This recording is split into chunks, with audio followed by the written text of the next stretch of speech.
All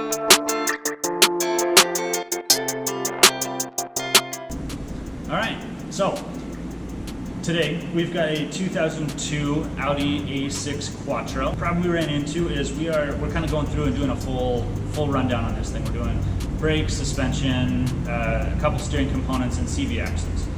The big problem we ran into is the CV axles on this. They are ungodly tight, trying to get the nut off of each axle. We figured we were struggling to take you along for the ride.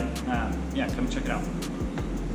With a problem like this, it always starts with coming in and starting by recognizing that you have a problem. Germans like to use silly situations like this. Every other car in the world, even the replacement CV axles we have, they use just a normal hex nut instead of an Allen.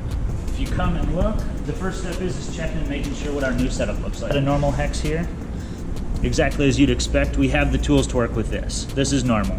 We do not have the tools to work with this. What we're going to do first is try to get creative. Obviously, normally you do this with the tire on so that you guys can see a little better, so that we have a little bit more access. We're doing it with the wheel off, and we're using the pry bar to pretty much take the place of the tire holding this whole thing still. We'll start here. We'll get creative and we'll find a bolt, and the bolt head just has to be the same size as this. We measured this out, and this is 17 millimeters, so we're looking for a 17 millimeter head. Easy enough. First step, found just normal bolt in our bolt bin. Actually, is a very first step. UV blaster, any penetrating oil will do. We're just going to hose that bad boy down. We've got set bolt. Pretty much just shove it in there. Notice pretty tight, looks good. Get a pipe wrench on there. See if we can crack it loose.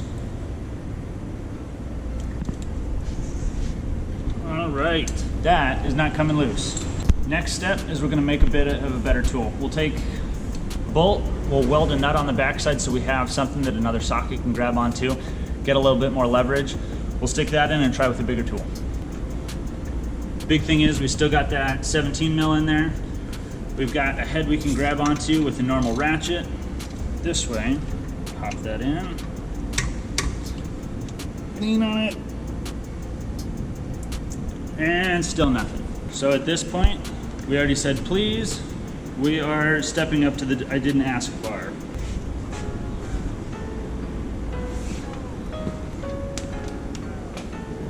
And we have officially stripped made up tool number one. Fortunately, the welds didn't break, so my welds are good.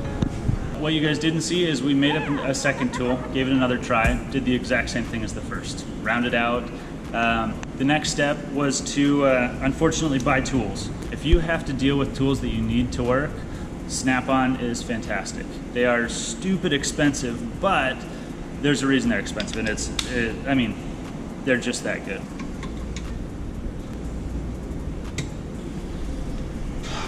We get to the point where the big boy doesn't work.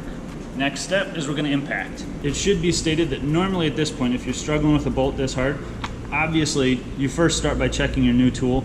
Make sure that you're actually dealing with a normal thread, that you're twisting the right way. There's not a left-hand thread. That'll screw you up sometimes. After that, we'll go with an impact. A lot of times we would torch at this point, heat it up, but considering we're working on getting a bolt out, we would have to heat the surrounding area, the nut, the thread, to get that to expand away from it, to get it to work effectively. This is, I mean, especially being surrounded by the bearing, it's not an option to put heat on it. So we're gonna go with impact and see what happens.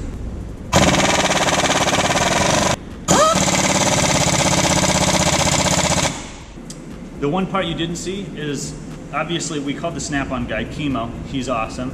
He came and gave us a hand. He swung by, and his solution after this not working was he pulled the 3/4 inch impact out of his truck. He pretty much came out, flopped it on the table and said, you know, this thing's got 1,200 foot-pounds of torque, it'll break anything. We tried it, it didn't even flinch at it. Unfortunately, you guys didn't get to see that, sorry, we were busy trying to fix it. That one similarly didn't work. Next step is a bigger bar. This is when we get to the point where we are looking to break something.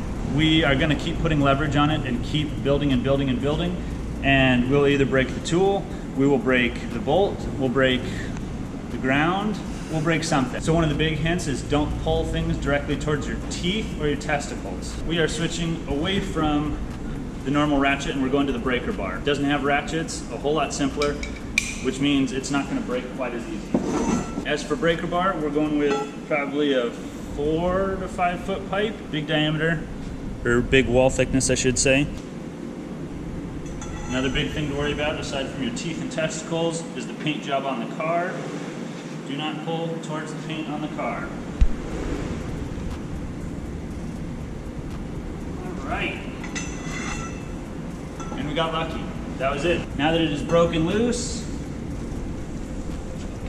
we can finally pull the bolt out and we can finish working on this job. This is going to be the first of a bunch of smaller videos we're working on. These are going to be kind of little rants, small problems we run into in the shop. They're not going to be the big project builds, but they're just going to be short little things that come in, you know, when we run into the best way to solve a problem with a nut that won't come loose, or a suspension that's not flexed right, or, you know, the normal problems that you come across wrenching on cars and it drives people crazy, and these are the best solutions that we come across. We'll give these a try, bring you along for it. So if you enjoy these, if you like learning, I mean, kind of the intricacies, the ins and outs, the things that normally make you frustrated about working on cars, stay tuned, subscribe, follow us. Obviously, I mean, we're gonna stumble through these. Hopefully you can stumble too, and then that'll make it so that it'll cut a little more stumbling out of your projects later.